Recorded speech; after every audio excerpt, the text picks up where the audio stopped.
बिस्मिल्लाहिर्रहमानिर्रहीम। अस्सलाम वालेकुम। आई होप सब खैरियत से होंगे। अल्लाह पाक का शुक्र है हम सब भी ठीक हैं। तो जी सुबह का टाइम था, सुबह हो गई थी मैं स्टार्ट। तो सबसे पहले मैं कर रही थी कपड़े प्रेस, क्योंकि आपको पता है गर्मी बहुत ज़्यादा है।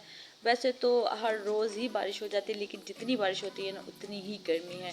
तो आज भी बारिश हो रही थी, तो कमेंट्स कर बताइए कहाँ कहाँ बारिश हो रही है। हमारे इधर तकरीबन आज 3-4 दिन हो गए डेली सुबह बारिश हो जाती है, तो इतना अच्छा मौसम हो जाता है। लेकिन जैसे ही बारिश उठती है ना उतनी ज़्यादा गर्मी भी हो जाती है। तो बस मैंने कहा चले जो थोड़ा सा मुश्किल काम है ना वो कर लेते हैं। तो सुबह का टाइम है, तो बस थोड़ा सा जल्दी से मैं बस अपनी कपड़े प्रेस करी थी। उसके बाद मैंने कहा नाश्ता बनाएंगे।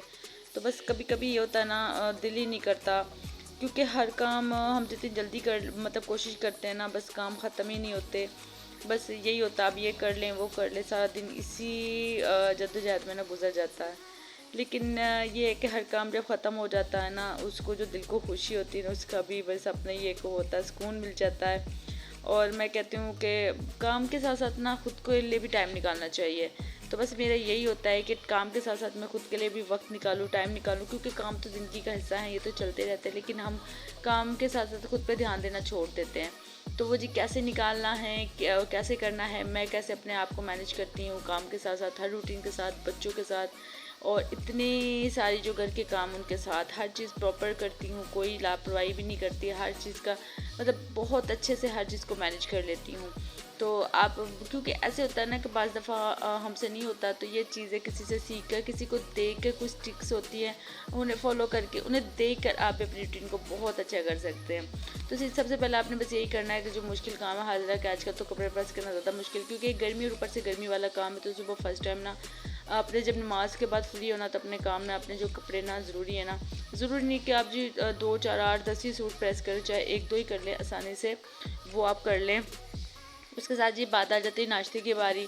तो जी नाश्ता माशाल्लाह से जो जिसके घर में जैसी भी रूटीन है, मेरे घर में माशाल्लाह से हेल्दी नाश्ता होता है, मतलब रोटी होती है, पराठा होता है, और जी होता है, क्योंकि ब्रेड वगैरह ये चीज़ हम नहीं खाते। और मेरे ख्याल से गांव में तो कोई भी नहीं खाता, शहरों में खाते हैं। तो आप मेरी वीडियो कहाँ से देख रहे हैं, आप क्या क्या नाश्ता करते हैं लाजमी बताइएगा। मुझे तो तब तक रोटी ना खा सुकून नहीं आता, ब्रेड वगैरह हम बिल्कुल भी नहीं खाते हैं। कभी कभार लगा लें, ना होने के बराबर ही होता है। तो माशाल्लाह से सुबह रोटी बनती है, हेल्दी बनती है। उसके साथ जी देसी घी होता है, मखनी होती है। तो आज जी मैंने मखनी आई हुई थी आप ही की तरफ से, तो मैंने कहा चलो इसको लगा लेते हैं। हेल्दी वाला जी नाश्ता क्या करें ताकि आप खुद भी हेल्दी रहें, खुद में जान होगी, खुद हेल्दी होंगे तो हर चीज़ अच्छी अच्छी होगी। जब खुद ही आप ब्रेड खाएंगे, अच्छा से आप नाश्ता नहीं करेंगे, तो खुद में जान भी कहाँ आएगी। तो फुल हेल्दी नाश्ता किया करें, ठीक है ना। कोई मोटे छोटे नहीं होते, ठीक है, कुछ भी नहीं होता, हर चीज़ आप जितना खाएंगे होगा। क्योंकि जब आपकी दौड़ें लगी रहती है ना सारे दिन, मतलब आपने नाश्ता किया, उसके बाद आपने 4-5 घंटे दब के काम किया, तो कुछ भी नहीं होता, ठीक है, आप में जान ही रहेगी, कोई आप मोटे नहीं होंगे। लेकिन अब ये कि आपने इतना हेल्दी नाश्ता करने के बाद अगर आप बैठ के हो, कोई काम ही नहीं कर रहे हैं, सो गए हैं, तो जी देखें ना, फिर तो जाहिर है आप मेरे ख्याल से बैठे बैठे कुछ ना भी खाएं फिर भी मोटे हो ही जाते हैं। तो जी इसके साथ साथ ये काम तो खैर है ही, काम के साथ साथ सबसे पहले आपने नाश्ता मिस नहीं करना, नाश्ता आपने करना ही करना, काम जी बाद में। तो अच्छे से नाश्ता किया करें खुद के लिए, क्योंकि ये होता है कि हम औरतें ये होता है कि जल्दबाजी में काम के चक्कर में ना नाश्ता नहीं करती हूँ, कहती चले बाद में कर लेंगे, दोपहर में कर लेंगे, शाम में कर लेंगे। इस वजह से बहुत ज़्यादा वीकनेस हो जाती है, बहुत ज़्यादा टेंशन होती है। तो पहले नाश्ता और जी बाकी काम बाद में, तो खुद के पहले फर्स्ट में आपने नाश्ता करिए, करना ही करना है।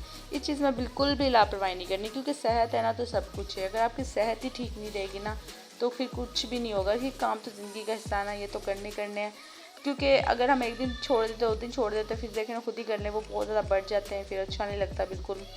तो बस जी आपने जो सबसे पहले जी करना है नाश्ता अच्छे से, सबसे कोशिश क्या करें बच्चों वगैरह को स्कूल भेज के, मतलब उनको अच्छे से नाश्ता करके टेंशन फ्री होकर नाश्ता किया करें। ये नहीं कि उनके साथ ही बस जल्दी जल्दी से हल्का फुल्का किया, फिर उसके बाद टाइम नहीं। मेरे तो ये था कि बच्चों को स्कूल भेजने के बाद में ईजी होकर खुद नाश्ता करती हूँ, तकरीबन आधा घंटा खुद के लिए, क्योंकि ये टाइम होता है ना, क्योंकि ये नाश्ता हमारे सारे दिन पे होता है। अच्छे से नाश्ता नहीं होगा तो फिर सारे दिन को कैसे लेके चलेंगे।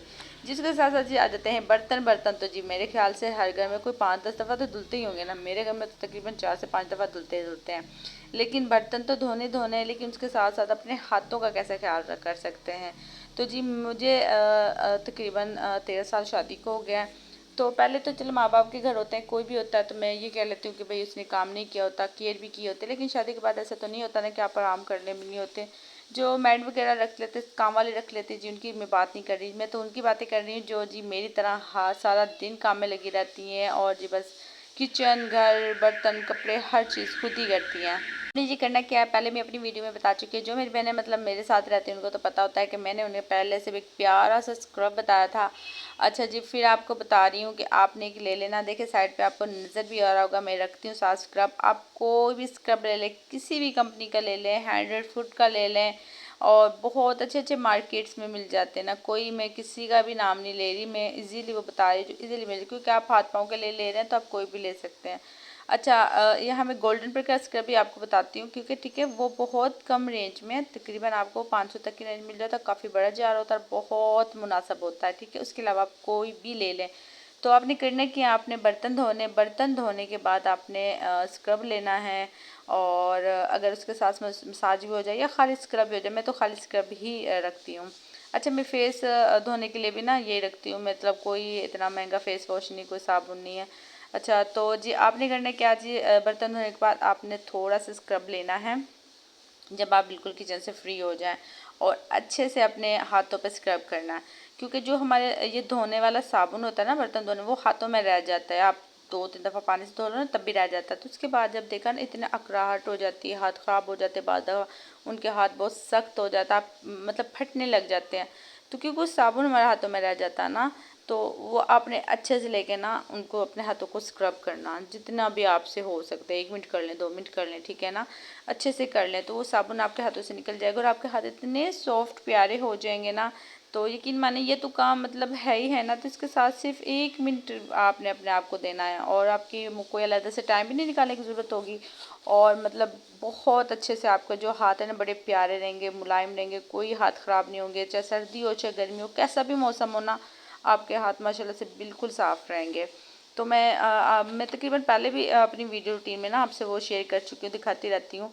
तो जिन बहनों को नहीं ना पता तो लाजमी आप ले लें, क्योंकि मुझे बहुत ही फ़ायदेमंद होता है।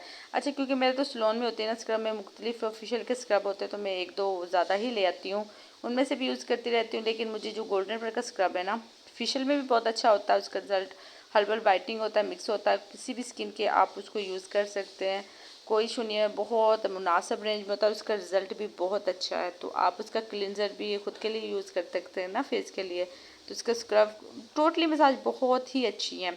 तो हाथों के लिए बता रही हूँ तो इसका स्क्रब बेस्ट है। तो बस ये आज की छोटी सी वीडियो थी, उम्मीद आपको पसंद आई होगी। तो बस आखिर में एक छोटा सा पैगाम है, मैंने तो जी यही सीखा, घर की सफाई के साथ साथ ना दिल को भी आपने साफ़ रखना है। अपने मेहनत करती रहती हैं, मेहनत जो भी कर रहे हैं वो अल्लाह पाक पे छोड़ दें, सिला अल्लाह पाक देगा, और उसका सिला पता नहीं आपको बहुत अच्छा होगा। इससे बढ़ के किसी इंसान से उम्मीद ना रखें। तो जी आपने बस ये है कि जैसे जैसे आप साफ़ कर रहे हैं हर चीज़ को, अपने दिल को भी ऐसे ऐसे साफ़ किया करें, बाकी अल्लाह पाक पे छोड़ दे करें। तो आज की मेरी छोटी सी वीडियो उम्मीद आपको पसंद आएगी। अगर मेरे चैनल पर लाए ना तो लाजमी मेरे चैनल को सब्सक्राइब कीजिए, क्योंकि यहाँ प्यारी प्यारी से आपको मज़े मज़े की वीडियो मिलती है। तो मिलते हैं अगले वीडियो में, तब तक के लिए अल्लाह हाफिज़।